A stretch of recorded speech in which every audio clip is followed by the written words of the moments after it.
Meanwhile, some EU leaders say they're willing to engage in Beijing's ambitious Belt and Road infrastructure project during a meeting with Chinese President Xi Jinping in Paris.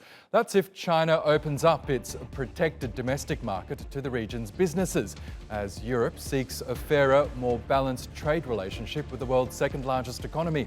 Speaking on the latest leg of his European tour, President Xi has reassured his counterparts that Beijing is willing to cooperate with the bloc, and comes after Italy signed up to the Belt and Road Initiative. Xi Jinping has also signed multi-billion-dollar deals with France ahead of an EU-China summit in Brussels next month. We as Europeans want to play an active part in the Belt and Road project, and that must lead to a certain reciprocity, and we are still wrangling over that a bit. Let's get more on this now with Elena Casas in Paris. Hi, Elena. Xi Jinping has used his European tour to try and persuade leaders to, trust China once again. How has that message been received?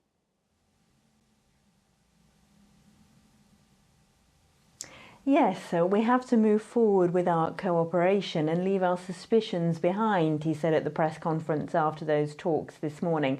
The suspicions, though, were quite clearly in evidence when French President Emmanuel Macron and the German Chancellor Angela Merkel started talking.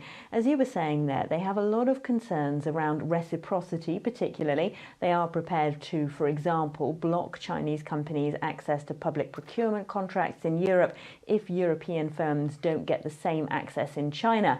Multilateral trade needs to be rebalanced, President Macron said, so that European firms are doing just as well out of it as Chinese ones. And he also said that China has promised to open up its markets in several sectors to European firms in the past, but without really following through on that.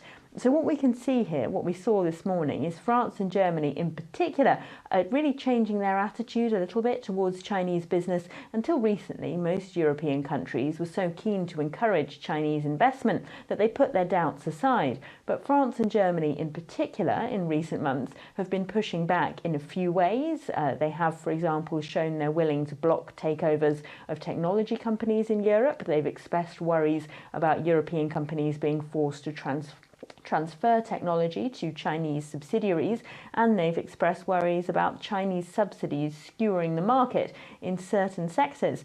So we can see that there's a bit of a pushback from those European countries in particular towards some of China's business practices.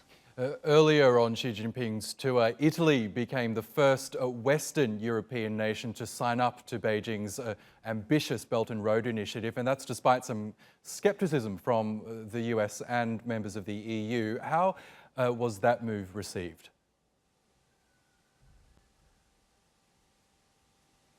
Well, not very well by either France or Germany for some of the reasons that I was just mentioning. Macron invited Angela Merkel and the European Commission President Jean-Claude Juncker to join him in this meeting with Xi Jinping today because he wanted to set out a joint European perspective on relations with China.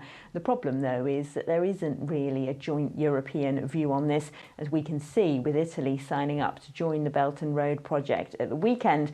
That's not what France and Germany want to see. They don't want major European economies jumping into the Belt and Road project, and they want China to deal with Europe as one entity, as one unified bloc, rather than brokering trade deals with individual countries, which tends to be its practice. So they're not keen on Italy joining the Belt and Road. They did say that they want European companies to join Chinese ones in helping to build infrastructure in third countries as part of the Belt and Road scheme, but only, as I was saying, if that means that Chinese markets are also opened up to those European firms. Interesting. Okay, Elena Casas in Paris, thank you for that update.